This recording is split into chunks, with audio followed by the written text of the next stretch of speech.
కలియుగ ప్రత్యక్ష దైవం వెంకటేశ్వర స్వామి వారిని దర్శించుకోవడానికి మా నిడదవోలు నియోజకవర్గంలోని కొంతమంది నాయకులతోటి వారి కుటుంబాలతో కలిసి ఇక్కడికి రావడం జరిగింది. స్వామివారిని అందరం కలిసి తనివి తీరా దర్శించుకున్నాం. ముఖ్యంగా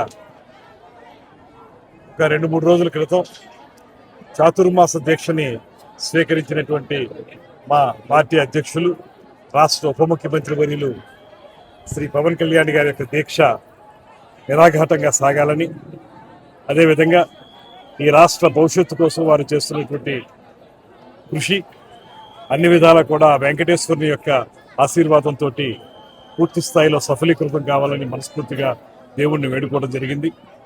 అదేవిధంగా ఈ రాష్ట్రం అన్ని రంగాల్లోనూ కూడా సుభిక్షంగా ముందుకు వెళ్ళాలని, ముఖ్యమంత్రి గారు ఉప ముఖ్యమంత్రి గారు చేపడుతున్నటువంటి కార్యక్రమాలు సజావుగా సాగాలని, అమరావతి రాజధాని నిర్మాణం కూడా నిరాఘాటంగా కొనసాగాలని మనస్ఫూర్తిగా దేవుణ్ణి వేడుకోవడం జరిగింది. ఆ వెంకటేశ్వర స్వామి యొక్క ఆశీస్సులతోటి త్వరలోనే మన రాజధాని నిర్మాణం కూడా వేగవంతంగా పూర్తి చేసుకుని ప్రజలందరికీ ఉపయోగపడే ప్రజా రాజధానిగా ముందుకు వెళ్ళాలని మనస్ఫూర్తిగా కోరుకుంటున్నాను.